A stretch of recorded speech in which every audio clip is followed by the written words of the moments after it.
Mstahiki Meya uko kwenye mradi wa Vingunguti Sekondari, mradi ambao unaakisi mwelekeo na dira ya maendeleo ya 2050, lakini ni mradi ambao unakwenda kuleta tija katika kata ya Vingunguti na wakazi wake kwa maana ya utoaji wa elimu. Lakini uko kwenye mradi ambao kimsingi haijasemwa kwenye taarifa, lakini fedha tulianza kupokea kwa Mheshimiwa Rais mwenyewe. Tuliletewa fedha ilikaa toka mwaka 2021 kiasi takriban cha milioni 200 hivi na kitu. Kwa hiyo 2021, 2022 mpaka 2026 mwezi wa pili, ambapo tunashukuru kwa usimamizi wako Mstahiki Meya, lakini kamati ya fedha uimara wake, baraza la madiwani kwa maelekezo yale yale kwamba mnataka kuona matokeo, kwamba tunapokusanya fedha kwa maana ya mapato yetu twende tukaone miradi, tusisifiwe peke yake kwa kukusanya kufika 100% na zaidi, lakini 100% na zaidi inatija gani tunapokwenda kuangalia kwenye miradi ya maendeleo. Mstahiki Meya, huu ni uthibitisho wa maelekezo ya kwako, maelekezo ya baraza lako la madiwani kwamba twende tukaone matokeo.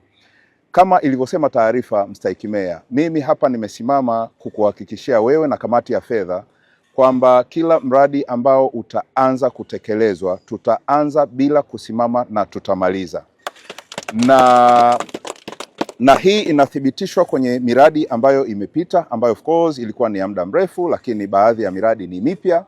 Lakini hii inathibitishwa na mradi huu. Huu mradi una miezi 5 peke yake. Ni mkataba wa mwaka mmoja na miezi 6. Lakini kwa commitment ya mkandarasi, na sisi tumesimenti hilo kwamba tunao mkataba wa miezi 18, lakini tumemtaka mkandarasi akamilishe ndani ya mwaka mmoja. Ameahidi kwamba kufika mwezi wa kwanza tunaweza tukaanza kuleta watoto hapa.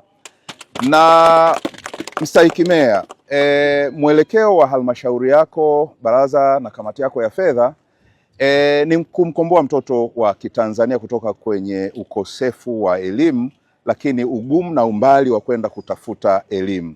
Lakini unaendana pia na mwongozo na sera mpya ya 2028 ya double cohort. Kwa hiyo utekelezaji wa mradi huu unaakisi mwelekeo na sera hiyo. Tunaamini kwamba matatizo na changamoto zinazozipata kwenye kata hii kwa maana ya watoto zitakuwa zimepungua. La mwisho lakini si kwa muhimu, ni kumshukuru sana Mheshimiwa Rais Dr. Samia Suluhu Hassan. Amekuwa akituletea rasilimali, amekuwa akituongoza kwa maana ya direction kufikia matokeo chanya. Lakini kukushukuru Mstahiki Meya kwa kiasi kikubwa kwa usimamizi wako wa halmashauri.